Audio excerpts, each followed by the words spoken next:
Assalamualaikum warahmatullahi wabarakatuh. Perkenalkan, nama saya Jihani Hairunisa, NPM 2329061001. Saya dari Program Studi Ilmu Hukum Fakultas Bisnis dan Humaniora dari Universitas Cut Nyak Medan. Di sini saya ingin menjelaskan tentang tugas saya yang berjudul Hukum Pidana. Hukum perdata adalah hukum yang mengatur hak dan tanggung jawab seseorang dalam masyarakat. Hukum adalah alat atau seperangkat aturan. Hukum perdata adalah hukum yang mengatur mengenai hak, harta benda, dan segala sesuatu yang berkaitan dengan diri orang, perseorangan, dan badan hukum. Pengertian hukum sosial dan contoh hukum sosial adalah bahwa manusia merupakan makhluk sosial, makhluk yang senantiasa berinteraksi dengan orang lain. Ternyata, dalam kehidupan bermasyarakat berlakukan undang-undang yang mengatur kehidupan. Hukum jenis ini disebut hukum perdata, tetapi juga hukum sosial. Hukum perdata di Indonesia terdiri dari hukum common law, hukum perdata Eropa, dan hukum perdata di samping adanya hukum perdata internasional. Pengumuman dari Insinyur Haji Soekarno, hukum Islam dan hukum adat termasuk dalam hukum Indonesia. Jika agama ingin menggantikan aturan agama lain, menurut hukum Indonesia, maka persaingan jabatan pimpinan dan lembaga perwakilan harus dilakukan oleh umat Islam, namun tidak boleh melanggar hukum Islam. Berdasarkan pembuktian dan penemuan alat bukti, Pasal 1866 KUHP dan Pasal 164 KUHP, alat bukti yang diperoleh dalam perkara perdataan terdiri dari alat bukti tertulis, alat bukti yang ditandatangani secara resmi, dan alat bukti tidak tertulis. Berdasarkan hukum pembuktian dan penemuan alat bukti, Pasal 1866 KUHP dan Pasal 164 KUHP, alat bukti yang diperolehkan dalam perkara perdataan terdiri dari alat bukti tertulis, alat bukti yang ditandatangani secara resmi, dan alat bukti tidak tertulis yang memuat gambar dari media sosial. Dan ada minimal 4 keterangan saksi, 4 saksi, tuduhan, pengakuan, dan sumpah, bukti tertulis, 1 dokumen, surat resmi didahulukan.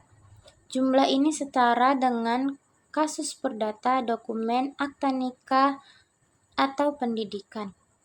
Dengan berkembangnya zaman dan diterapkan e-trial dan e-sentence, juga dapat digunakan sebagai alat bukti, namun tidak sah jika penguasaannya dilakukan oleh yang bersangkutan dan yang bersangkutan menerimanya. Apabila yang bersangkutan menyampaikan pertanyaan kepada lembaga peradilan, pengadilan, dan menyerahkan dokumen secara lengkap. Tahapan perkara perdata meliputi sidang juri, kesempatan bagi tergugat untuk menjawab gugatan secara lisan dan tertulis, kesempatan bagi penggugat untuk menanggapi jawaban tergugat dan menghadirkan bukti-bukti, serta saksi-saksi yang relevan tidak adil baik lisan maupun tertulis, kesempatan untuk menjawab tergugat, bukti-bukti. Tergugat wajib mengajukan bukti atas bukti penggugat dan keberatan-keberatan tergugat. Penggugat dan tergugat untuk mengambil keputusan akhir masalah yang sedang diperiksa. Setelah juri menilai alat bukti dan saksi menurut aturan yang telah ditetapkan, kelompok hakim akan mengevaluasi dan mencoba memutuskan permasalahan yang dihadapi. Majelis hakim akan mencoba membaca keputusan penyelidikan secara langsung kepada terdakwa, sedangkan tidak boleh membaca putusan di hadapan salah satu pihak, dan akan meminta terdakwa dan jaksa untuk menerima kesaksiannya secara langsung. Hukum perdata merupakan buatan Belanda yang membuat kita Undang-Undang Perdata berdasarkan Kitab Undang-Undang Perdata Prancis yang berlandaskan pada Roman Corpus Juris Civilis yang pada saat itu dianggap sebagai hukum yang sempurna. Hukum perdata yang diterapkan di Prancis tercakup dalam dua undang-undang yang disebut Hukum Perdata dan Code de Commerce atau Hukum Dagang. Selama penduduk Prancis di Belanda, dua undang-undang diterapkan di Belanda dan masih berlaku 24 tahun setelah Belanda memperoleh kemerdekaan dari Prancis pada tahun 1887.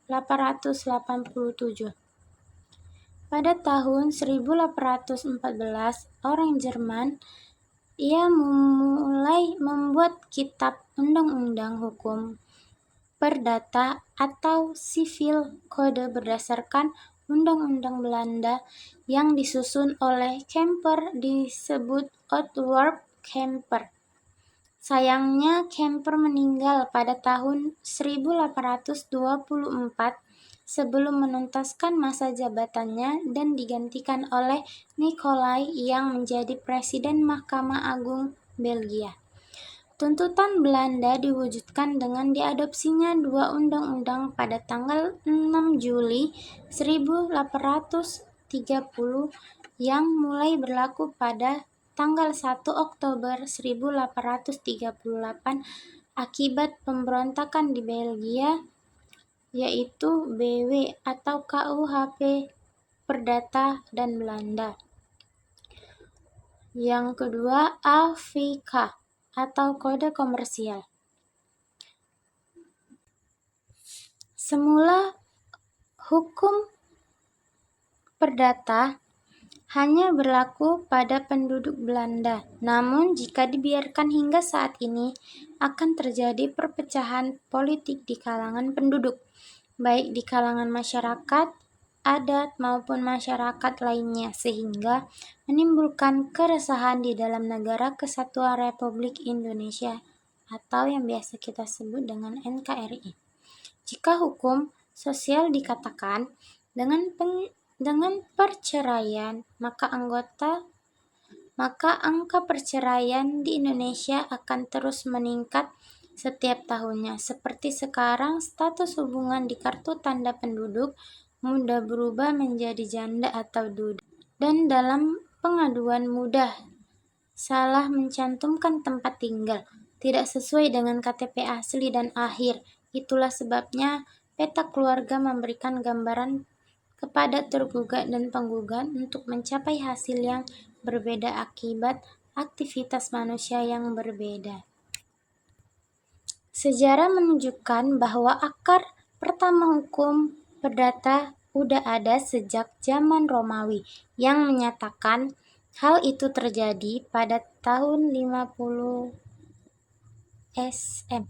Pada masa pemerintahan Julius Caesar, kode sipil ini juga diterapkan di Prancis dan dikacaukan dengan hukum asli Prancis. Hubungan berlanjut hingga masa pemerintahan Louis XVI. Kode ini diterapkan ulang sebagai Kode Napoleon pada tahun 1870. Undang-undang ini kemudian diubah menjadi hukum sipil dan gereja campuran. Pada tahun 1811, Belanda dijajah oleh Prancis dan hukum perdata diperkenalkan di Belanda. Setelah Jerman menjajah Indonesia, hukum perdata Belanda mulai berlaku di Indonesia mulai Januari 1848. Lahirnya hukum perdata di Belanda berkaitan dengan kebijakan hukum Hindia Belanda yang membagi anggotanya menjadi 3 kelompok, yaitu kelompok Eropa, Jerman, orang Eropa dan Jepang, orang yang tunduk pada hukum Belanda dan cucu-cucu mereka Cina dan Timur. Menurut Pasal 2 Aturan Peradilan Undang-Undang Dasar 1945, hukum yang berkaitan dengan masing-masing kelompok ditentukan oleh Pasal 131 yang menyatakan bahwa kelompok negara Eropa tunduk pada hukum perdata dan hukum dagang berdasarkan asas kesamaan. Perkara perdata meliputi kasus-kasus hukum perdata meliputi perkara pidana, yaitu pembuatan dokumen dan argumentasi tertulis yang tidak berdasarkan fakta apapun seperti alat bukti, pemaksaan kepentingan, penghasutan, campur tangan, perkara yang tidak jelas, memfasilitasi pemisahan antara laki-laki dan perempuan atau suami dan istri, dan kasus lainnya. Semua itu akan diselesaikan di pengadilan sesuai hukum pidana. Kasus-kasus hukum perdata meliputi pertanyaan tentang warisan, perselisihan pemilikan barang, pelanggaran paten, pencemaran nama baik, dan juga perceraian. Hukum perdata merupakan hukum yang mengatur hubungan antara orang-orang yang mempunyai hak untuk melindungi kepentingannya. Secara hukum, hukum perdata terdiri dari 4 kitab, yaitu buku pertama yang mengatur tentang orang-orang dari personen dari tahun 1 sampai dengan 489. Buku kedua dari Kisah Para Rasul yang mengatur pasal-pasal dari tahun 499 sampai dengan 1232 sampai tahun 1864. Namun, berdasarkan sistem informasi hukumnya, sistem hukum perdata dibedakan menjadi undang-undang, hukum perseorangan atau hukum perdata, bagian kedua tentang hukum keluarga, bagian ketiga tentang hukum harta benda, dan bagian keempat tentang hukum waris. Sekian dari saya. Wassalamualaikum warahmatullahi wabarakatuh.